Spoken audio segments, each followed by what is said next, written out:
Hello, this is Robert Rickover at Body Learning, and today my guest is Cecile Raynor. She's an Alexander Technique teacher and a certified Thai yoga therapist who lives in Brookline, Massachusetts. That's just outside of Boston. She's been teaching the Alexander Technique for over 20 years, and she has a long-term interest in yoga and how Alexander Technique principles can be of help to people who teach or practice yoga. And we're going to talk about some of those ways in which the technique can be useful. Cecile, welcome to the show. Good morning, Robert. Thank you. And it's good talking to you again. We've had a few earlier Yeah. interviews. Could you begin by giving our listeners just a short description of the Alexander technique?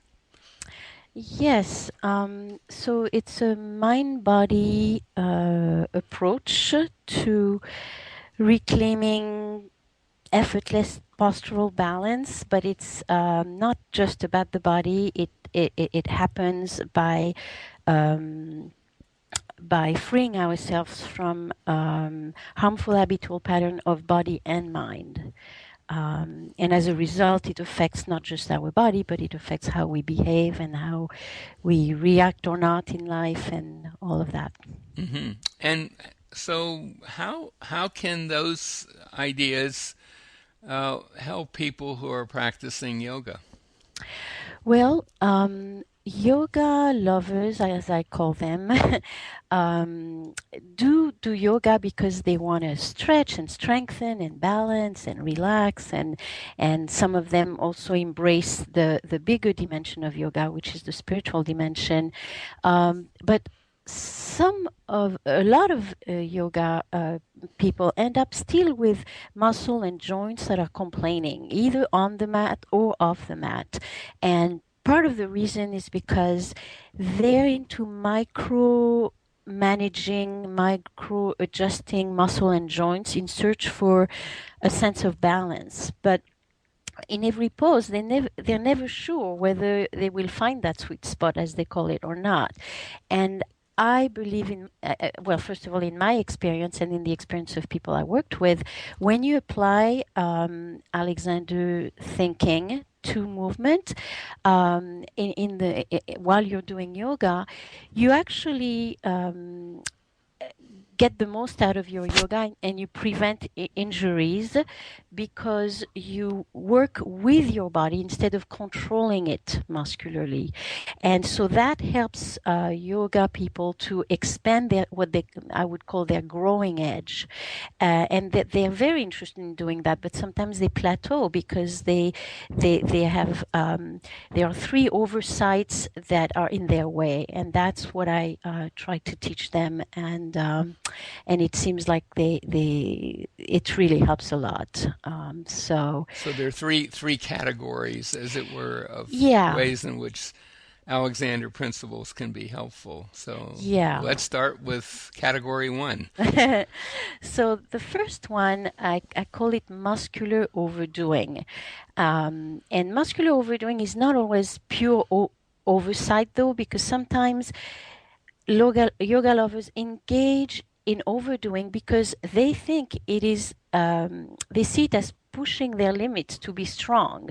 So it does show strength of character and willpower, but the oversight is in overlooking the input of their innate body wisdom. And so what I encourage them to think about is, I say, at the service of what part of you do you place your willpower when you don't work with your body wisdom? And I explained to them that our postural mechanism is designed to function so they can move with the appropriate amount of tension for each movement during every activity, including when they practice yoga. And basically, what I try to make them aware of is that if they don't let their postural mechanism work for them, they are putting a lot of unnecessary stress on their body. And while they're working at building up strength and balance, they are also actively building unnecessary muscle tension. So, how would you define unnecessary muscle tension? Yes. Unnecessary muscle tension is the tension that is being used um, that they could do that same pose and get the benefit of the pose without that excess tension. And that excess tension basically comes from doing too much. I mean, like gentle stretching is good. It nudges the body to let go, but overstretching is not. It's a form of muscular overdoing or excess tension. And basically, too much tensing or stretching is placing it interferes with the efficiency of their postural mechanism. So any amount of tension that's actually backfiring on them, which is the source of their aches and pains and discomfort and difficulty to find their sweet spot, that is what I would call unnecessary tension. So, I mean, the Alexander technique, of course, Alexander teachers work with people in all sorts of fields Yeah. and all sorts of activities, and it certainly is true that many people who come for lessons are inadvertently overdoing what they're Yes. doing. Yes. One way of putting it is they really haven't calibrated zero properly. When they think they're doing nothing, they're doing quite a bit. Exactly. And then once they start doing stuff, they're doing even more. But I guess the question I would have, and I'm not a yoga practitioner myself, isn't that something that one would expect a yoga teacher to, as it were, take care of? Where they would see you overdoing and help you to stop doing it. What's the flaw in that argument? Okay. Good question, Robert. Well, so first of all, in lots of classes, there are a lot of people, and the teacher is guiding the class, and sometimes they see things, but they can't really address it. Or if they address it, and I've been in such classes myself, I do Baptist yoga, which is a form of hot yoga, and I hear sometimes the teachers say, release your tailbone when they see that people are arching their back in a pose where you're supposed to have a nice elongated spine. But people, and that will bring us to my point about the skeletal misuse, people bring from the way they use themselves outside of the mat, they bring it to the mat. So if outside of the mat, being upright means arching their back, they will do that when they're on the mat. And releasing their tailbone will mean nothing because they think they're already aligned. So that even a teacher that can see things and that will try with words, on occasion they can go around and put their hands a little bit, but even the teachers come from the same culture where it's all about controlling the muscles with controlling the skeleton with the muscles. So they'll position the hips, for example, to help somebody let go in the lower back, but they're not addressing the whole body. Whereas what I teach them is how to activate that postural mechanism, how to trigger it to do its thing, and then they just need to, for example, learn to release the hip joint socket, and suddenly the back aligns, the knees release. They just have to listen to all those micro adjustments the body makes for them. And this way, some of the macro management necessary, they may not even know it's needed if they don't let the body do it. Nobody knows better than the body, neither me nor them nor their yoga teacher. So that's the big thing, is that instead of learning all those, yoga teachers will come up with, okay, don't bring your knee past your toes when you lunge, don't do this, don't do that.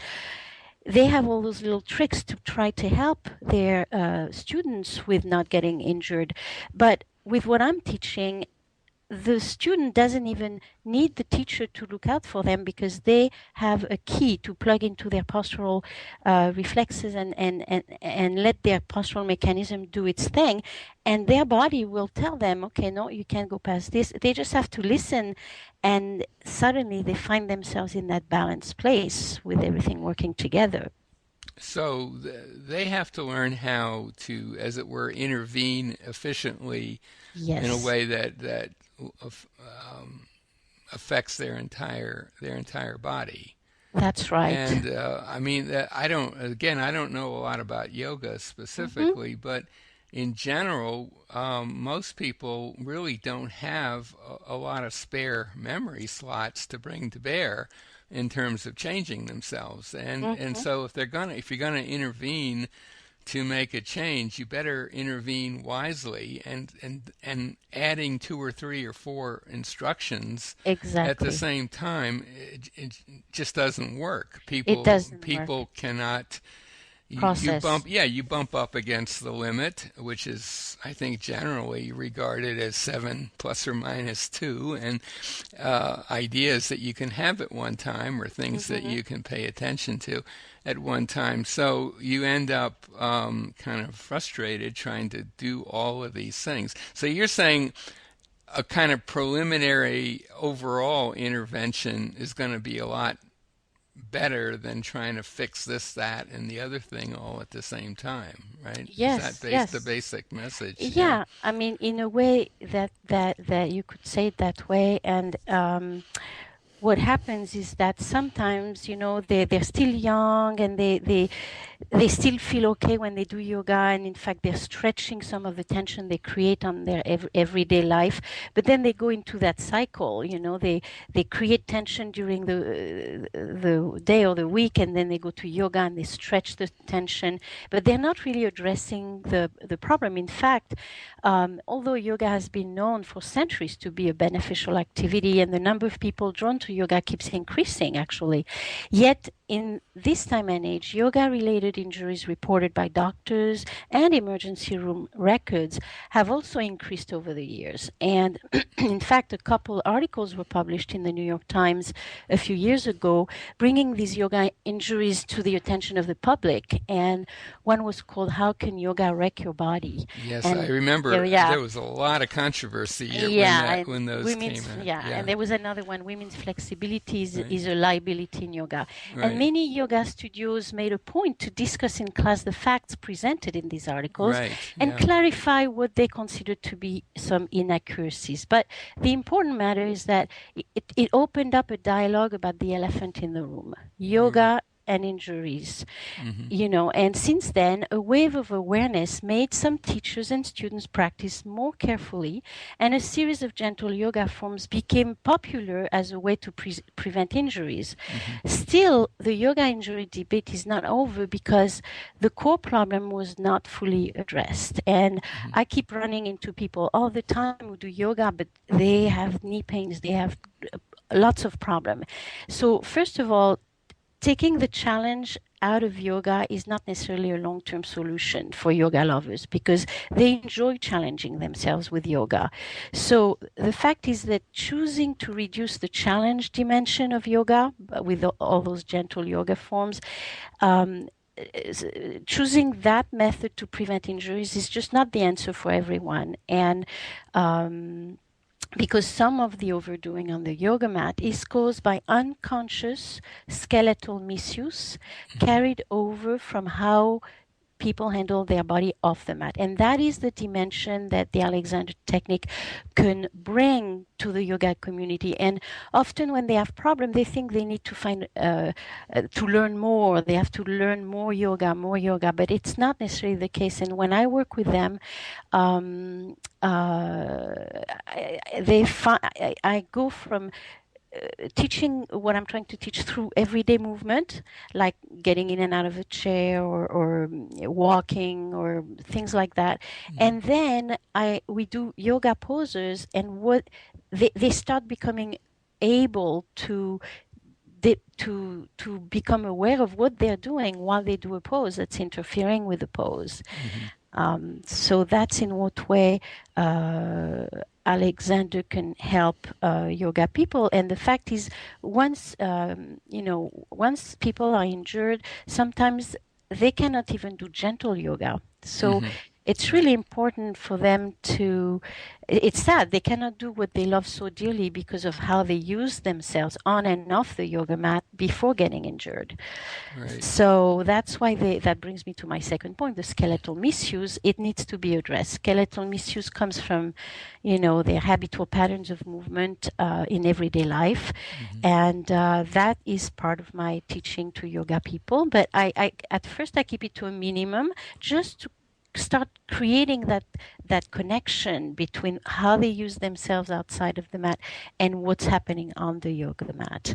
Um, and I make them aware that at some point they mistake what is habitual for what is natural. And then this corrupted postural sense becomes the basis for all their movement on and off the yoga mat.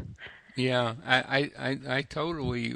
I mean, I would say I agree with that. I don't have, as I said, I don't have experience with yoga, but Mm-hmm. that certainly is the general pattern that Alexander teachers run into all the time with their students. Yes, That people don't actually have accurate awareness of what they're that's right. doing, and when something goes wrong, the tendency is always to think in terms of adding some more stuff to fix it, Mm-hmm. whereas that generally doesn't work. And the Alexander approach is very different, which is let's figure out what you're doing that's causing the problem and learn how to stop doing it. Yeah. Which sounds simple and Mm-hmm. logical, and everyone kind of nods their head in agreement when you tell Yeah. them, but in practice, that can be a bit of a challenge for people. Yes, and what I try to make them aware of is that one big problem is that people spend time, money, energy to try to build up new healthy habits, and sometimes it doesn't work, or it works up to a certain point and then it doesn't have staying power. And Right. I tell them it's because they skip the most important part, which is to address the foundation. And as far as yoga, it's the foundation of movement, and free yourself from those harmful habitual patterns of movement before you try to build up something on top of that. And that, I mean, I've been working more specifically privately with a experienced yoga teacher, and it's really fascinating to work with her because she's very open, and she herself, through her years of practice of yoga, she's been searching for a form of yoga that doesn't hurt the body, of course, and that is sustainable outside of the yoga mat. And when I work with her, sometimes just with words, sometimes just with a touch, a delicate touch, you can see her whole body expand into integrated motion, and she has this big smile coming on her face, Hmm. and she's gonna, and she's like, oh wow, this is beautiful. Right. Because she feels like whatever guidance I give her helps her get where she's been wanting to go all along, but she was just going about it the long way around, Right, right. So we're getting kind of close to the end. I know you have Okay. you have one Yeah. more thing you'd like to mention. Maybe you could just mention it quite quickly and Yeah. explain what the third Yeah, thing so is. I mean, basically, we've talked, each group is embedded into the other group. So we've talked about, so the third one, I call it overriding body wisdom. And basically, it's what I've been talking about, that the yoga person override the wisdom of their body when they concentrate on the physical form of a yoga pose they want to achieve with blind will. As a result, they may be controlling their skeleton with their muscles rather than listening to how they are meant to work together and allow them to do so. Hmm. So that in the process they overlook the real needs of their body and its wisdom, which is to move efficiently in an integrated way, where, as far as I'm concerned, physical, mental, and spiritual can merge together. And the reason I bring in the spiritual is because, of course, yoga. Not everybody who does yoga is interested in the spiritual, but the truth of the real meaning of yoga, 90%, if 98% of it has to do with spiritual growth. But so when they allow themselves to work with their body wisdom, they're really enjoying yoga in its bigger dimension. And yes, and so they just understand that, pulling here, pushing there, or lifting up in an effort to find the balance spot, they are really overriding the wisdom of their body. And that brings me to another little point I want to make, that the yoga world will benefit from this work, but they need also to change a little bit their vocabulary, the language, because their language support the misuse. So even somebody who has a bigger awareness, if they start encouraging people on the mat to get their height by saying lift up the chest, you can only lift up the chest from from the lower back and tightening and pushing up. So the vocabulary has to evolve a little bit, and so it's a big task that I started by trying to help. And I'm not the only one. There are a few other yoga teachers who do that. One of them, John Arnold, is actually teaching at Kripalu, which is in Massachusetts, and it's a mecca for yoga people. I know another one, Alice Riccardi, who actually has a Baptist yoga in Maine, Portland, and includes the technique in her teaching. And I know there are other people in California and probably other places. So it's it's not a nice, but we each have our own way to do it. And for me, I try to teach people to flow with their body wisdom by surrendering to it without collapsing. I mean, we all teach that, but that's the skill we're teaching, how Right. to flow without collapsing. And Right. But I would add that even if you're living somewhere else and there is an Alexander teacher nearby, absolutely. they can almost certainly help you with Oh, your yoga absolutely. practice, even if they know nothing I'm of glad yoga. you added this. Absolutely. Yeah. So I think this might be a good place to bring our conversation to a close. My guest today has been Cecile Raynor, an Alexander Technique teacher and Thai yoga therapist in Brookline, Massachusetts. And if anything that we've been talking about intrigues you and you live in the Boston area, we'll put a link to her website by the interview. I'll also put a link to a website that will enable you to find out more about the Alexander Technique in general. And it includes quite a bit of information about yoga and the Alexander Technique. There are interviews and articles and so on that site as well. So, Cecile, thank you so much for being on the show today. You're welcome, Robert.